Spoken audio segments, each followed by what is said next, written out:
سب سے پہلے میں حمزہ عزیز صاحب کا شکریہ ادا کرتا ہوں، مبارک دیتا ہوں. اتنا زبردست انہوں نے انیشیٹو لیا ہے کہ میں سوچ بھی نہیں سکتا. جب میں یہاں آ رہا تھا تو مجھے نہیں پتا کہ میں ادھر کیا پروگرام ہے، لیکن جب میں نے سب دیکھا کمال کا کام شروع کیا. اور یہ چائنا اور پاکستان سب کو پتہ ہے ہمارے بہترین دوست ہیں، ہمارے ہمدرد ہیں. ہمیں ساری ہر وقت انہوں نے ہماری مدد کی. میرے دعا ہے کاش ہم بھی ان کی مدد کر سکیں، ہمیں بھی اس لیول پہ اللہ لے جائے. تو یہ جو انیشیٹو ہے یہ بہت ضروری تھا، کیونکہ ان کا کلچر، ان کی جو چائنا کے بارے میں بہت کم لوگوں کو پتہ ہے. اور اسپیشل انیشیٹو جو لیا انہوں نے کہ لینگویج سکھا رہے ہیں. میں نے چائنا گیا ہوں 3-4 بار. اگر ہمارے لوگوں کو چائنیز پڑھنا اور سیکھنا آ جائے تو باقی بہت بڑی دنیا ہے، وہاں پر ہر چیز میں سیٹل ہو سکتے ہیں، کاروبار بھی کر سکتے ہیں، جابس بھی کر سکتے ہیں. تو ایسے انیشیٹو پاکستان میں لینا بہت بڑی بات ہے. اور خاص طور پہ میں سارے صوبے کی طرف سے ان کو مبارک دیتا ہوں کہ ہمارا جو صوبہ ہے وہ بھی تقریباً ہمارا سب کچھ جوڑا ہوا ہے سی پیک کے ساتھ، افغانستان کے ساتھ، ویسٹ یہ جتنے ممالک ہیں اس سائڈ پہ ان سے ہمارا سب کچھ جوڑا ہوا ہے. تو اللہ کرے کہ اس ملک میں امن آئے، ترقی ہو، خوشحالی آئے، کیونکہ ہمارے ملک کی ضرورت ہے. اس وقت حالات ایسے ہیں کہ ہمیں بہت محنت کرنی پڑے گی. تو میں آپ کو پھر دعوت دیتا ہوں کہ آپ باہمت ہیں، اپنی ہمت جاری رکھیں. انشاءاللہ جو ہماری طرف سے ہو سکا ہم ضرور آپ کو سپورٹ کریں گے. آپ کا سوال کہ ہمارے دور میں چائنا کے ساتھ تعلق خراب تھے، ایسا کوئی بات نہیں تھی. سی پیک اپنے پروگرام کے مطابق چل رہا تھا. کوئی ایسا ایک شوشہ چھوڑا گیا تھا جو میں نہیں مانتا ہوں، کیونکہ میں نے ایسی چیز کوئی نہیں دیکھی. کیونکہ یہ جو سی پیک ہے اس نے تقریباً 2025 میں مکمل ہونا ہے.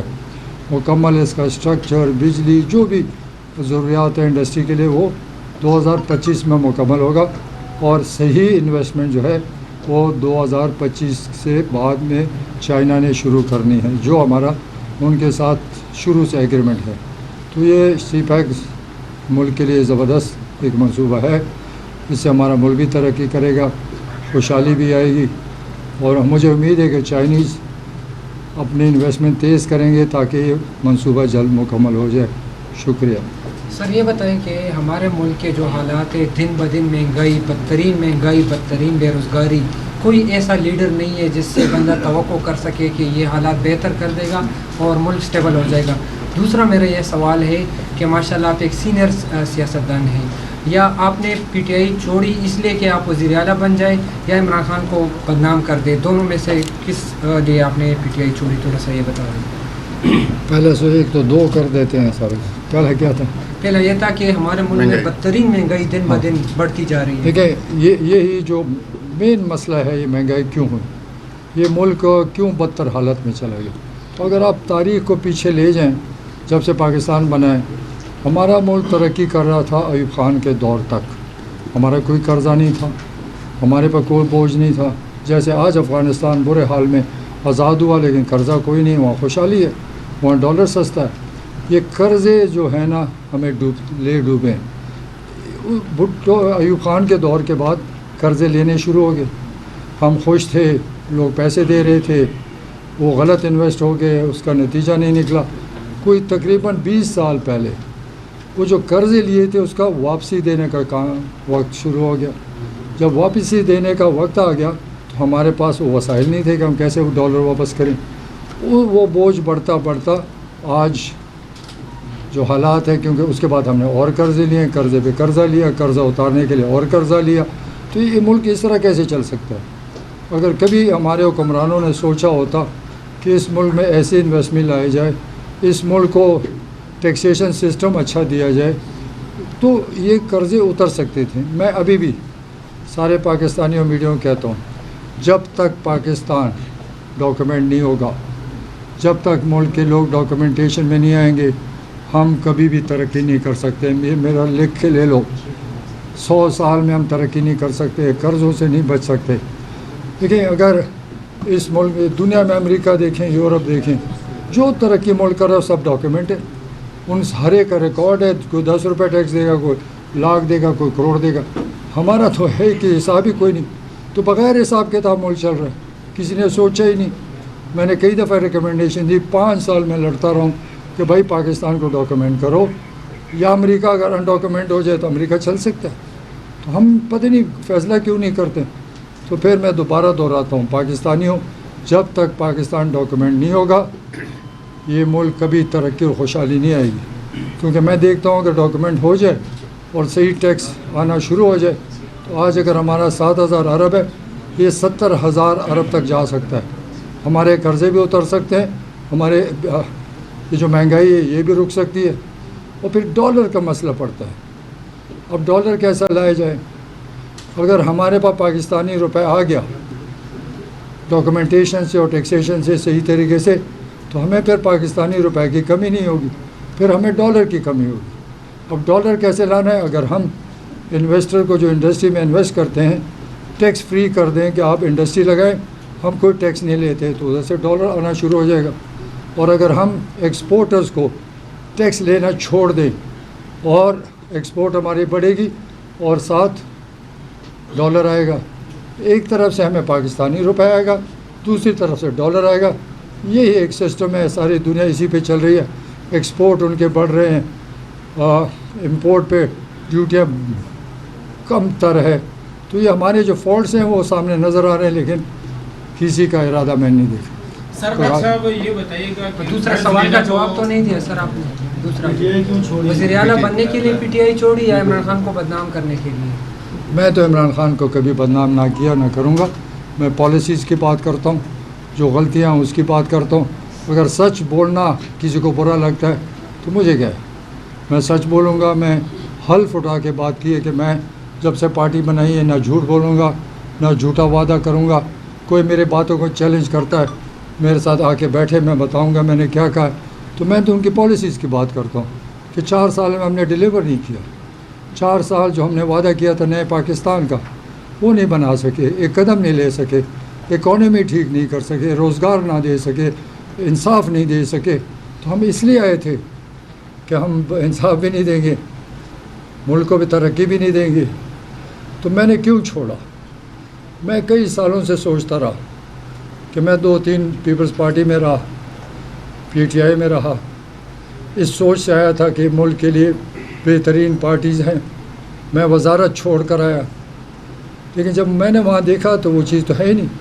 اور پھر جو مسئلہ بن گیا, ہم ایک ایسے جال میں پھنس گئے, یہ آپ نے آپ کو بتا دیا کہ ہم نے جھگڑا اپنے انسٹیٹیوشن سے ڈال دیا جو نہیں ہونا چاہیے. ملک میں اگر ہم اپنی فوج سے لڑیں اور ان کو کمزور کریں تو یہ ملک تو ویسے ہی چاروں طرف سے دشمنوں سے گھرا ہوا ہے.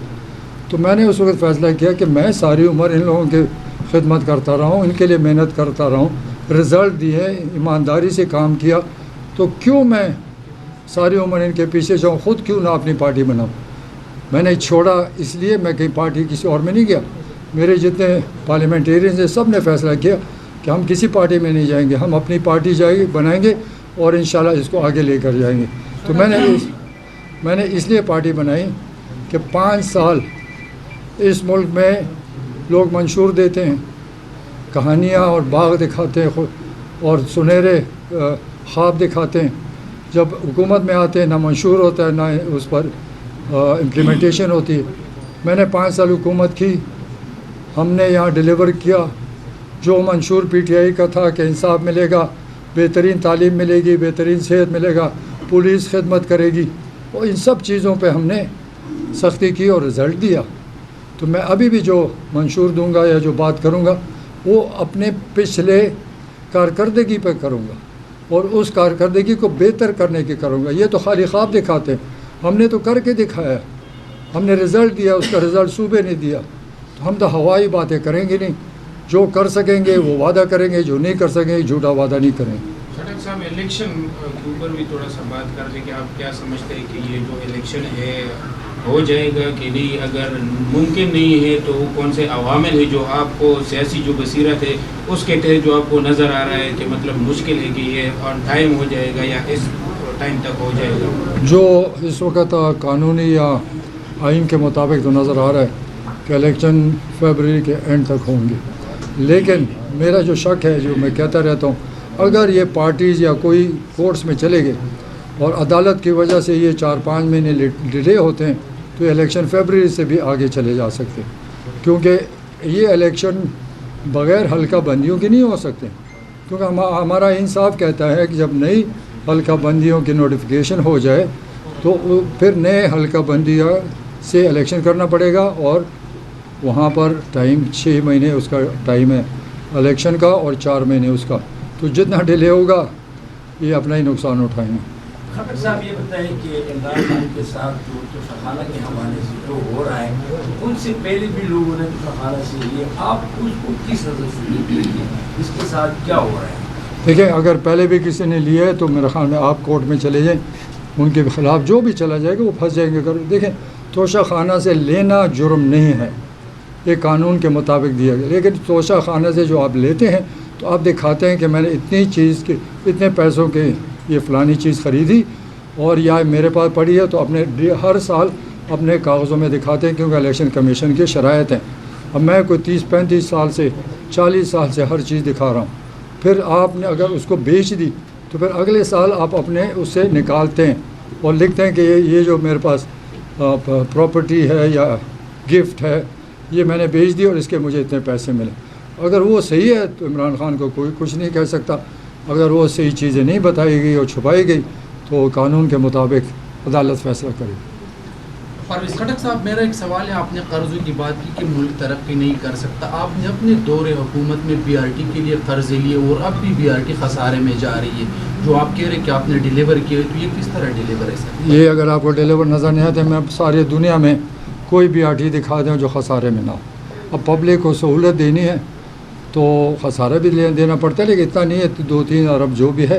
لیکن اس وقت پاکستان میں بی آر ٹی ہمارے اس وقت 3-3.25 لاکھ رائڈرز ہیں ڈیلی ایوریج پہ، پنجاب اور اسلام آباد کے 80,000 نہیں کراس کر چکے۔ اس وقت بی آر ٹی دنیا کے ٹاپ 3 میں آ چکے، 200-250 بی آر ٹیز ہیں، ہم دنیا میں پہلے 3 میں آ چکے ہیں۔ ہماری ٹکٹنگ سسٹم دنیا میں نمبر 1 آ چکا ہے۔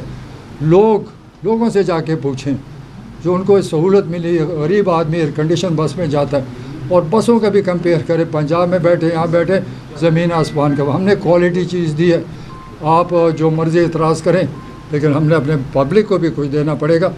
کوئی دنیا میں بغیر ہانگ کانگ کے کوئی دنیا میں بی آر ٹی نہیں ہے جو خسارے میں نہ ہو۔ پرویز خٹک صاحب یہ بتائیے گا، شوکت صدیقی آپ کی پارٹی میں آ رہے ہیں اور کون لوگ اور شامل ہو رہے ہیں، کتنے لوگ ہو گئے؟ جب لوگ آتے جائیں گے آپ دیکھتے جائیں گے، میں پہلے سے پریڈکشن نہیں کرتا، بہت آئیں گے۔